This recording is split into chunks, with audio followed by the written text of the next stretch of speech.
देश में अलग अलग जगहों पर पहाड़ों पर किस तरह से लैंडस्लाइड मुसीबत बन रही है, किस तरह से बारिश से आफत आई हुई है, आपको तस्वीरें दिखाते हैं। तो देखिए अलग अलग शहरों की तस्वीरें, अल्मोड़ा, सोनप्रयाग, मंडी, सोलन, हिमाचल प्रदेश में और उत्तराखंड के साथ साथ कश्मीर में किस तरह से तबाही आई हुई है वो तस्वीरें आपको दिखा रहे हैं। अलग अलग जगह लगातार बादलों का कहर जारी है। भारी बारिश की वजह से नदियां उफान पर हैं, किनारों को काट रही हैं। लैंडस्लाइड की वजह से पहाड़ों में जबरदस्त प्रलय जैसे हालात बने हुए हैं, पुल टूट रहे हैं, घर दरक रहे हैं और इन सब के बीच तबाही के ये जो तस्वीरें आ रही हैं ये थमने का नाम नहीं ले रही, क्योंकि आने वाले दिनों के लिए पहाड़ी इलाकों में और भी बारिश का अनुमान लगाया गया है। कई इलाकों में रेड अलर्ट जारी किया गया है और इन सब की वजह से जो मैदानी इलाके हैं वहां भी जबरदस्त बाढ़ के हालात देखने को मिल रहे हैं, क्योंकि नदियां उफान पर है, खतरे के निशान को पार कर रही हैं। तो पहाड़ से लेकर मैदान तक जबरदस्त आफत आ रखी है। और दिल्ली की अगर बात की जाए तो यहां यमुना खतरे के निशान से ऊपर बह रही है। दिल्ली में यमुना का जलस्तर 207 मीटर पर पहुंच चुका है। इस वक्त ये बड़ी खबर,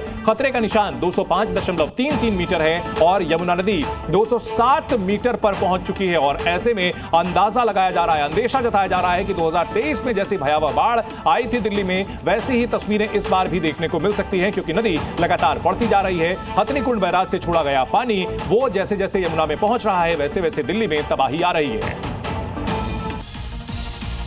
दिल्ली में खतरे के निशान के ऊपर बह रही यमुना, लोगों को सुरक्षित इलाकों में शिफ्ट करने का काम तेज। दिल्ली के मॉनेस्ट्री एरिया में घुसा पानी, ट्रैफिक पुलिस ने भी जारी की एडवाइजरी।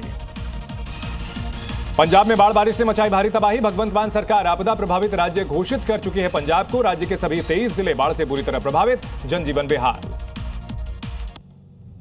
हिमाचल, उत्तराखंड, जम्मू कश्मीर समेत कई राज्यों में मूसलाधार बारिश से बिगड़े हालात, कई नदियों में उफान, लैंडस्लाइड से कई सड़कें बंद। अल्मोड़ा से दिल दहलाने वाली तस्वीरें सामने आई। लैंडस्लाइड की चपेट में आया शख्स, उस पर पत्थरों की बरसात हुई, गंभीर हालत में अस्पताल में भर्ती कराया गया।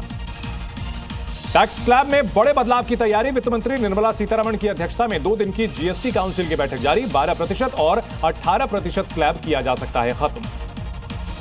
बिहार चुनाव को लेकर बीजेपी ने कसी कमर, दिल्ली में आज गृह मंत्री अमित शाह लेंगे पार्टी की high level meeting. Bihar BJP के तमाम बड़े नेता बैठक में शामिल होंगे। पीएम मोदी की मां को गाली के मुद्दे पर पार्टी ने बनाई खास रणनीति। के कविता ने बीआरएस पार्टी के साथ साथ एमएलसी पोस्ट से भी इस्तीफा दिया, पार्टी से निकाले जाने के बाद लिया फैसला। दिल्ली में अमित शाह ने सुरक्षा बलों का किया सम्मान, छत्तीसगढ़ में ऑपरेशन ब्लैक फॉरेस्ट में शामिल जवानों को सम्मानित किया।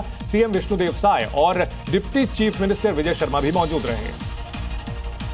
आज अयोध्या के दौरे पर रहेंगे सीएम योगी आदित्यनाथ, रामलला और हनुमानगढ़ी में करेंगे दर्शन। भूटान के प्रधानमंत्री की यात्रा की तैयारियों का भी जायजा लेंगे। 5 सितंबर को रामलला के दर्शन करेंगे भूटान के पीएम। चेन्नई एयरपोर्ट पर 60 करोड़ की कोकीन जब्त, अंतर्राष्ट्रीय ड्रग्स सिंडिकेट का भंडाफोड़। इथियोपिया की फ्लाइट से लाई गई थी ड्रग्स, नारकोटिक्स कंट्रोल ब्यूरो को मिली बड़ी कामयाबी। उत्तराखंड, हिमाचल के 2 तस्कर गिरफ्तार। Zee News।